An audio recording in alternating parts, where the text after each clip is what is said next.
Do you know why Starbucks is called Starbucks? Leave me a comment if you think you do, and I'll tell you in a minute. Hi, this is Tom's Interesting Thing of the Week, and this week we're going to look at why some big companies chose the names they chose. We'll start with Google. The name is a slightly altered version of the word Google, which is the name for the number 1 to the power 100.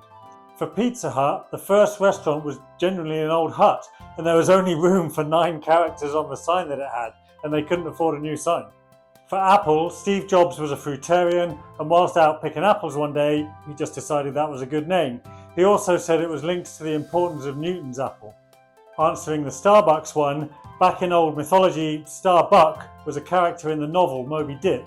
Both founders of the company were very heavily into their classic literature, but this name also made a connection between the sea in the book and the seafaring significance of Seattle, where Starbucks started.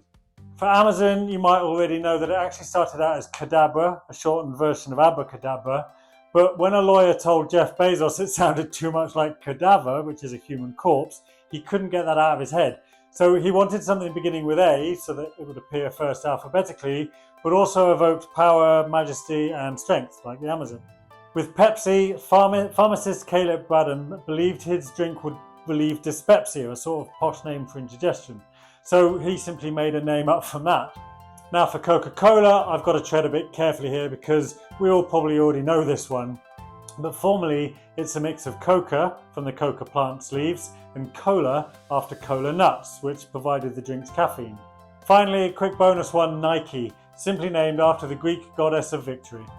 So what's our life lesson this week? The lesson is that a name, a word, a label can be very powerful.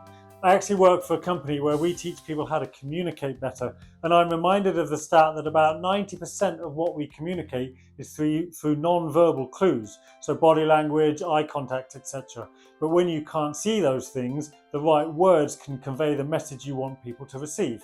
Some words sound powerful, triumphant, exotic, calm, exciting, and so on. Anyway, strange, surprising, sometimes smart. This is Tom's Interesting Thing of the Week. If you've made it this far, you're not allowed to scroll on without subscribing and liking, and I'll see you next week.